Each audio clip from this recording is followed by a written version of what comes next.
जय वीर हनुमान। स्वागत है आप सभी का आपके अपने चैनल साधना भक्ति में। आज हनुमान जयंती के पर्व पर आप सभी को हनुमान जयंती की शुभकामनाएं।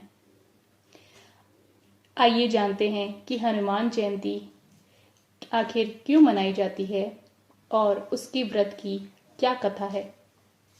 हनुमान जयंती है चैत्र मास के शुक्ल पक्ष की पूर्ण तिथि को हनुमान जी के जन्म के उत्सव के पर्व के रूप में मनाया जाता है और इस वर्ष हनुमान जयंती 12 अप्रैल शनिवार के दिन मनाई जाएगी।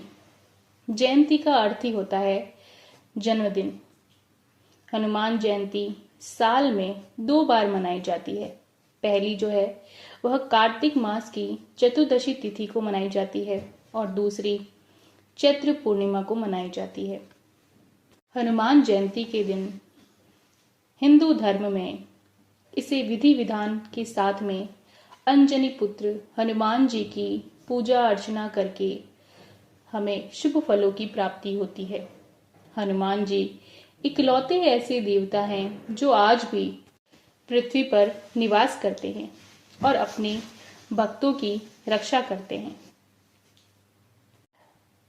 तमिलनाडु और केरल में हनुमान जी के जन्म उत्सव जो है वह मार्गशीर्ष माह की अमावस्या को और उड़ीसा में वैशाख महीने के पहले दिन मनाई जाती है। आइए अब जानते हैं कि हनुमान जी का जो है जन्म उत्सव 2 बार साल में क्यों मनाया जाता है। हनुमान जयंती साल में 2 बार मनाए जाने की परंपरा है। हनुमान जी का जन्म उत्सव साल में यूं तो 1 बार मनाया जाता है, लेकिन दूसरी बार हनुमान जयंती को विजय अभिनंदन महोत्सव के रूप में मनाए जाने की परंपरा है। वाल्मीकि की रामायण के अनुसार हनुमान जी का जन्म कार्तिक मास के कृष्ण पक्ष की चतुर्दशी तिथि को मेघ लग्न में एक गुफा में हुआ था। इसलिए इस दिन को हनुमान जी को उनके प्राकट्य उत्सव के रूप में मनाया जाता है।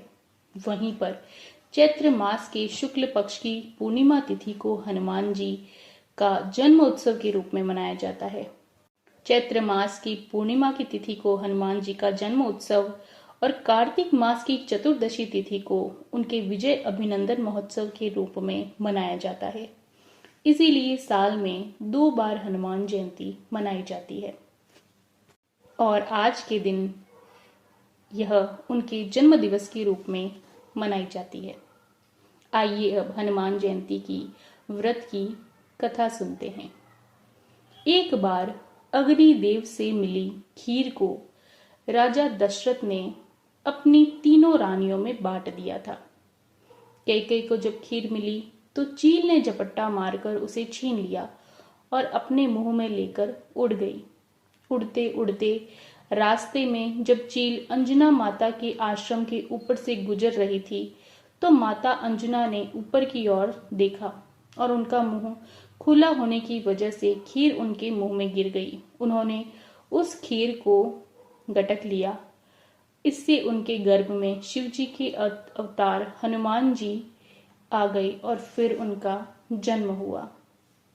हनुमान जी के जन्म के विषय में दूसरी कथा यह है कि समुद्र मंथन के बाद में भगवान शिव ने विष्णु को मोहिनी रूप में जो देखने को कहा था, जो उन्होंने समुद्र मंथन के दौरान देवताओं और असुरों को दिखाया था, उनकी बात का मान रखते हुए भगवान विष्णु ने मोहिनी का रूप धारण किया। भगवान विष्णु का यह आकर्षक रूप देखकर शिवजी आकर्षित होकर कामातुर हो गए और उन्होंने अपना वीर्य गिरा दिया, जिससे पवन देव ने शिवजी के वानर राजा केसरी की पत्नी अंजना के गर्भ में प्रविष्ट कर दिया। इस तरह माता अंजना के गर्भ में वानर रूप में हनुमान जी का जन्म हुआ। उन्हें भगवान शिव का 11वां रुद्र अवतार भी माना जाता है। जय बजरंगबली।